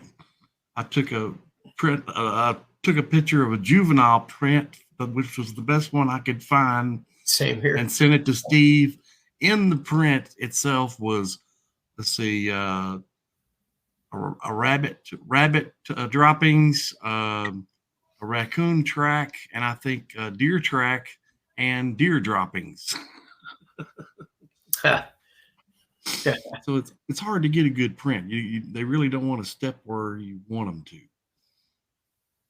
Yeah, they never step where you want them to. That we should all know that. And if you and generally they go out of focus very easy if you try to take a picture. So I think I think the things that Char's saying, I think that the Sasquatch hating dogs is kind of a myth. I think if you've got a mean dog that's going to go after it, I think you may have some trouble. I think you may have a dead dog. But agree. I think that if they look like a wolf. And I never even thought about the hound dog thing, about their ears being like that. Regardless, who knows? They can see in the dark just like the dogs could. They just don't look like the predatory type of dog like a husky or a shepherd would, because they don't have that profile with the ears up. And think about it. You see a silhouette of a wolf, a husky, and a shepherd. And guess what? They all kind of have that same profile. Kind of like when the shark attacks the guy on the surfboard, because the board gives off a certain profile of one of their prey. So I think that's part of the reason why they're aggressive towards certain dogs, but not all ones. In fact, a long time ago, I had read that they're not aggressive at all towards small yippy dogs. They actually kind of just look at them with amusement, is from what I understand from sighting reports. I'm aggressive to small yippy dogs. Yeah. So I want to kick them things right through the field goals. So anyway, folks, I want to thank Jay for coming on tonight. It was a great time talking, man. Learned a lot, and man, some great information. Check out Jay's channel. The description will be in the description below the video. So check out his channel, subscribe, like, chat it up with him. Please do that. Chris, your final thoughts on the evening. Again, I want to thank Jay for being on. We appreciate it. Man, I'm about to get out here and get something to eat now. But actually, I do have to. Really fascinating stuff. Thanks again, Jay. And I absolutely love it. If I can help, if someone can learn from me, there's still more. You know, sometimes I forget to say it and everything. You know, about the orb and things. Sometimes I just forget about it because I just questions get asked and stuff, and then I just forget. So, but you know, it's been a great, it's been a great experience for me to grow through the different shows, and you know, getting the story and the message out there, I think, is an important thing, and I appreciate it every time I'm on or just paneling with somebody. That's always fun. I love paneling. You know, so I'm trying to watch my language now and We're all about education, Jay, and That's we like it. getting this information out. And I think you've put out some good information and some really interesting stuff tonight. Absolutely. Thanks again. And I want to thank all our listeners over in the chat, and we appreciate you guys. Thank you so much. If it's your first time watching us on YouTube, consider giving us a like, a share, and a subscribe. B. Lynn is my sweetheart. You notice that? Yeah. That's my girl right there. Yeah, we love B. Yeah. And folks, just so you know, next week we will have on Jody Cook.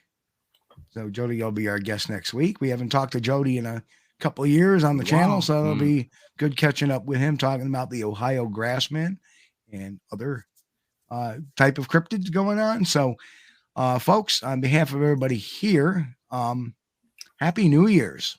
It's the last show of the year. So rather than doing a year in review show, we just figured we'd bring you some more stuff. And folks, if you're bored, make sure you check out Bigfoot 24/7, which will be streaming this week on the channel live anytime. Just click on an episode, catch up. We've selected 6 episodes from the last year. Give it a listen, give it a watch, give it a thumbs up, give it a like, give it a share. And folks, again, on behalf of me, Happy New Year's. Everybody have a great, healthy week. Stay safe. And of course, God bless and keep on squatching. Hey folks, you've been watching Squatch-D TV. Join us each week, Sunday night at 9 p.m. Eastern for the latest on the Bigfoot mystery. As always, we thank you for being our loyal viewers and encourage all to subscribe to our YouTube page at youtube.com/Steve Kulls. As always, have a great week. Stay safe. God bless and keep on squatching.